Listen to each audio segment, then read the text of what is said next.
I pledge allegiance to the flag of the United States of America and to the republic for which it stands, one nation, under God, indivisible, with liberty and justice for all. Good evening.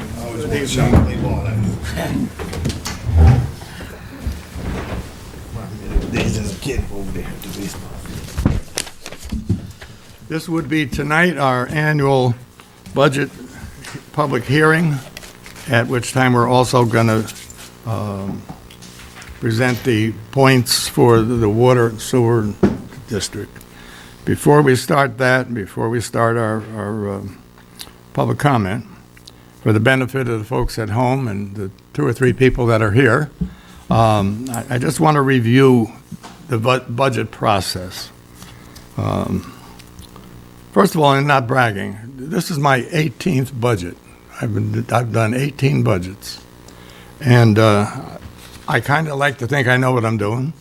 I absolutely know that Kelly knows what she's doing, and I've got a very astute board that I have all the faith in the world that they know what they're doing also. On Monday, July the 24th, this is when we started this process. The budget requests were sent out to the department heads. That gave them until August the 25th, 1 month, to go through their needs and present them to the town board. Then that was on August the 25th, they gave us their budget packages back. On September the 13th, Kelly gave us what we call the tentative budget. That's a rough budget with all the wish list in there. Everybody that wants something, it's in the budget. We had a meeting on September the 25th, October the 2nd, October the 9th, October the 16th, October the 23rd, and October the 30th, all for the budget. Some of that was combined with a regular meeting. So there was a lot of time. We did a lot of discussing of the budget. When Kelly gave us, excuse my voice, I think standing outside too long. When she gave us the budget on September the 13th, we were over the tax cap by $708,119. That's a 21.87% over the tax cap. The tax to be collected, appropriations and what have you, excluding districts, was $6,868,525. That would make the tax rate in Fort Montgomery 19.29%. That's on the tentative budget now.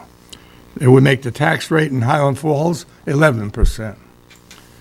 Now, we went to work at all those meetings, and we got the budget chopped down to what I consider to be a decent budget. And I'll explain what I mean by decent. We're now $237,967 over the tax cap. That's 8.71% over the tax cap. That means we're collecting $6,686,860. That makes the tax rate in Fort Montgomery 9.88%. Tax rate in Highland Falls, 2.61%. So what we managed to do was to bring that 19+ percent down to 9%. And the tax rate in Highland Falls from 11% down to 2.6%. This budget includes, this is what brought us over the tax cap, $400,000 for payments on flood bonds. $400,000. There's no getting around that. That had to be done. It had to be put in the budget. And there was no other way to do this. We have these things called bond anticipation notes that we use to pay off the interest, is it, on the bonds? It's a principal payment and interest. A principal and interest. Okay, so I mentioned back when the flood happened, maybe 2 meetings after the flood, hey, guys, we're $5 million into this flood. And that's without talking about FEMA. That's talking with FEMA, we're $5 million into the flood. We're going to be paying for this in our taxes. I gave a fair warning. Since then, it's come down to we're about $4 million in anticipated cost. So it's worked out pretty good. The numbers sound very high, which they are. Don't get me wrong, they are.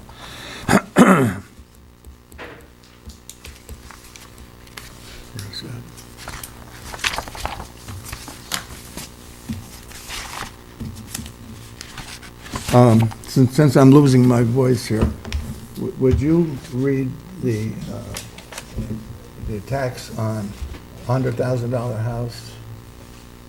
Is it on the sheet you gave them, Kelly? No. Oh, it's not? I thought I had that with me. Well, time out, I got it, I think. Yeah, the tax in the village, it's an increase of $15.55 per $100,000 house. $100,000 home will give a $15.55 increase. In the Fort, same $100,000 home would be an increase of $113.77. So do I like seeing that? No. Does anybody on this board like seeing that? No. But that's what it is. And blame it on Mother Nature.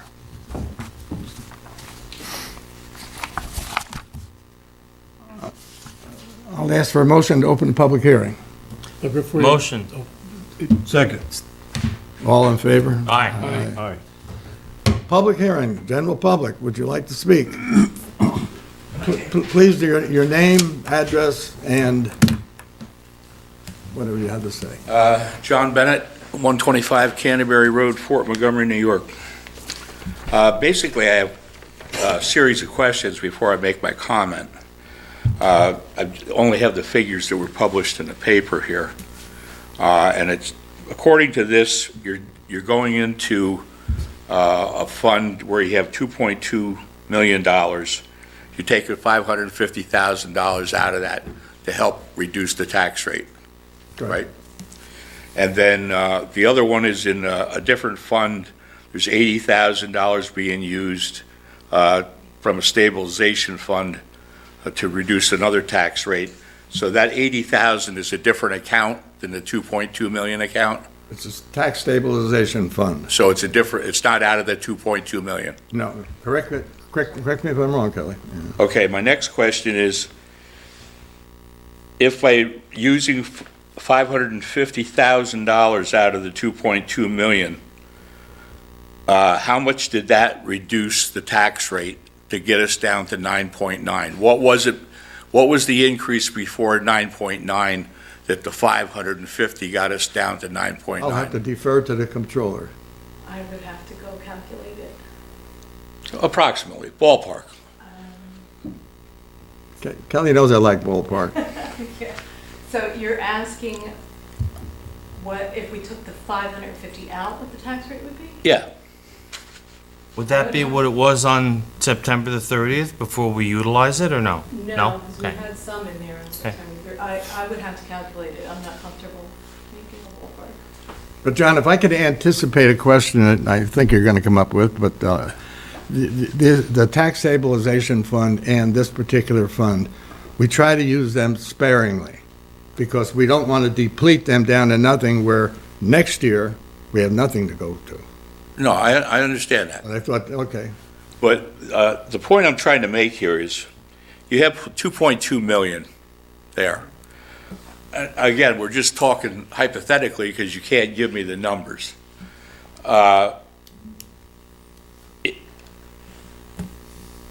If you doubled or tripled that amount out of that 2.2 million and put it toward this, would that get the tax rate down closer to where the state feels it should be? Then we would be depleting those funds. I understand that. It's been a policy all my time that we use them, we absolutely use them, and they're always there. And that's the whole idea of not depleting them. Exactly. This is 2.2 million in an emergency contingency fund that the taxpayers have all paid into. Yes. Well, I think this is an emergency contingency situation with the money you have to pay out for the flood insurance things you were just talking about and everything else. Everybody in this town, one way or another, or 95% anyway, we either work for the federal government or are retired from the federal government. We just got told that our cost of living increase this year is 3%. So as far as I'm concerned, whatever increase that we're looking to pay out should be somewhere around that 3%. I mean, if you're only getting a 3% increase and you're asked to pay 3 times that much in taxes, the numbers don't work. Because, I mean, you're not only raising your taxes, everybody else is raising everything else. And how are people going to pay for it if they only got a 3% cost of living raise? So as far as I'm concerned, the 2.2 million are public funds that the taxpayers have paid into, and they should be used to alleviate this problem. Now, granted, you're going to want to build it back up over time.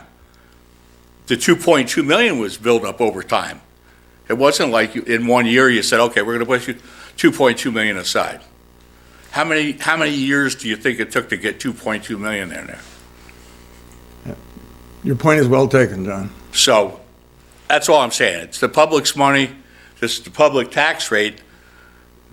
That's what the emergency money is there for, is to take care of these problems and then let us build it back up over time.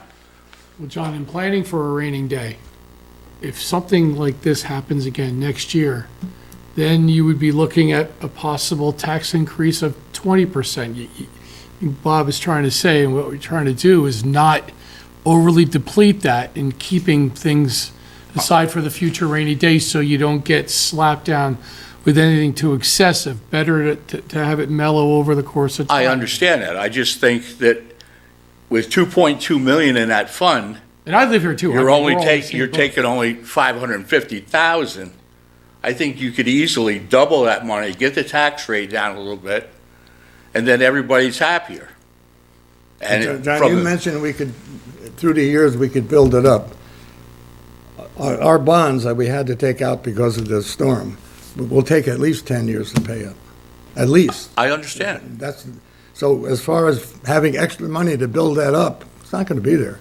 But I We'll think be the using tax, it again. I think the taxpayers would feel better if, okay, you're gonna hit us with a raise this year, instead of 9.9, if you could raise it like maybe 7% or something like that, and then next year, after they get another cost of living from the government, then you could raise a little bit more next year, rather than hitting us with 9.9 in 1 year.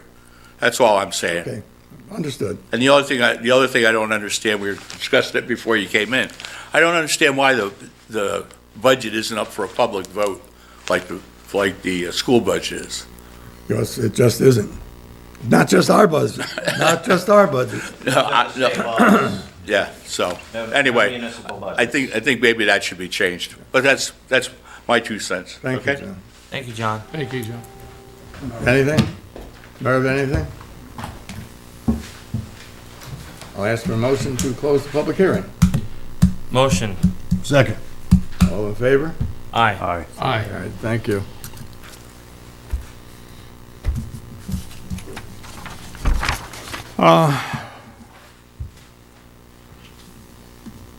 Is this a public hearing on sewer points? Yeah, on the district points, both water and sewer. Okay, then I'll ask for a motion to open the public hearing on district points, water, and sewer. Motion. Second. All in favor? Aye. Aye. Any comments on water and sewer points? I went through and looked at the big ticket items and looked like Water District 1, 2, and you can see just how many accounts are in there and whatnot, and the changes. I didn't see anything that looked like an abnormality. It looked very good. The major changes that we did were in sewer on Mine Dock Road. When I realized, it's terrible to say that I realized that I had somebody tell me that they're paying 4 points. I said, what do you mean paying 4 points? You should be paying 1. Well, we're paying 4. Oh, okay. Then I went to Kelly. I said, Kelly, check this out on Mine Dock Road. All right, if you're in a district, sewer district, water district, if you're in that district, you have to pay. 1 point is the lowest that you have to pay. We have nobody in the district that doesn't pay. Everyone pays 1 point, and obviously, if you're in the water district, you don't pay for consumption. You're just paying that 1 point. So I suggested changing all the 4 points on Mine Dock Road to 1 point. That's very fair. Absolutely. And it should have been done a long time ago, but if people would, Are you talking about the Water District? no, I'm talking about sewer district. Sewer, okay. Sewer district, yeah. Yeah, they were all paying for it. Mine Dock Road has no water. They're You in the said water sewer, district. that's what I'm talking about, is water. So you made it 1 point for water, No, not for sewer. 1 point for sewer. Because they're tied into the sewer, I think, aren't they? Right. I'm sorry. I'm sorry. You're right. You're right. And we are talking water. We had this discussion. I apologize. I'm glad you brought that There were some people up. whose wells were afflicted, and we were like, okay, they're paying anyway, and they don't have any public water down there. How do you reconcile that? And I think that was a good avenue to go. Right, I'm So sorry. Water I'm- District 2 you're I'm talking speaking about. On my dock wrong. road. Yep, I'm speaking wrong. Kelly, why didn't you tell me I was wrong? Yeah. Oh, you didn't have to raise your hand. You could have just said, Bob, you're wrong. All right, so do I have a motion to close the public hearing on water and sewer? Motion. Second. All in favor? Aye. Aye. So carried, okay. Now, if I can find it.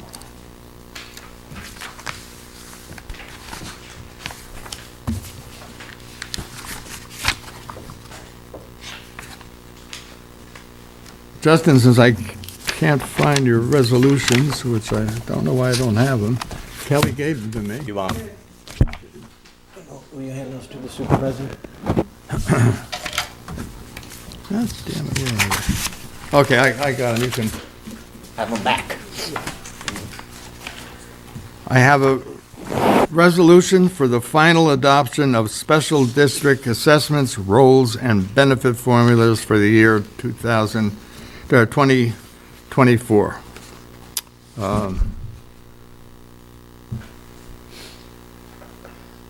You said it, right? This is just a resolution to adopt those roles for each of Water District Number 1, Water District Number 2, and the sewer improvement area. The point systems are attached, and the roles have been provided to the town clerk's office. Do I have a motion to approve? Motion. I'll second it. Roll call, please. Councilmember Sullivan? Aye. Councilmember King? Aye. Councilmember DeWitt? Aye. Councilmember Yeager? Aye. Supervisor Lipsy? Aye. And finally, we have a resolution approving the annual town budget for the year 2024. Motion. Do I have a second? Second. Roll call, please. Councilmember Sullivan? Aye. Councilmember King? Aye. Councilmember DeWitt? Aye. Councilmember Yeager? Aye. Supervisor Lipsy? Aye. I would just like to make a comment. Mr. Bennett's comments were very well taken. You get to a point where I'm gonna call it intelligent gut to decide just how much to release to be safe. And as per our discussions, I think we did a pretty good job in doing so, not having a complete picture of what the future's gonna be, and the future's gonna be challenging, at the very Absolutely. least, you know. There's no reason to think that that storm is going to be the only storm in the next 10, 20 years. No. I mean, if you believe in the climate change theory, it's shown its ugly head. So. Okay, before we close the meeting, does anybody on the board have anything to say? I just say to Kelly, Gwen, and June, and all the board members, great job. Another year of hard work, and even more so challenging with the flood this year, so. Can I talk about you? I can? Okay, thank you. So the adjustments we made to the car charging station started with Mr. Muller over here, who used that and noted that you were getting charged $2.50, whatever it was, after you let it sit there too long. So we've made an adjustment. So I value his feedback now and in the future, whatever we can do to try and make that thing work down there. Didn't cost us anything. Greenpoint gets a very small cut, well, we get a very small cut is what I meant to say. And I know there's been discussion of putting signs up to encourage use, which I am for. So, you know. I got a counterpoint for you. I was talking with the village. They're gonna start charging for theirs, and they're gonna charge 50 cents. So we'll get some more customers, because we're only charging 40 cents. Well, I'd like to see it get used, you know, so, and you know my opinion on all that. The future is eclectic, not necessarily electric. You've seen that whole video, right? Okay, thank you. Hydrogen's next. I'm going for hydrogen. I have a motion to adjourn. Motion. Second. That was really Ty's motion. He beat me to it. All in favor? Aye. So carried. Thank you all, gentlemen. Thanks.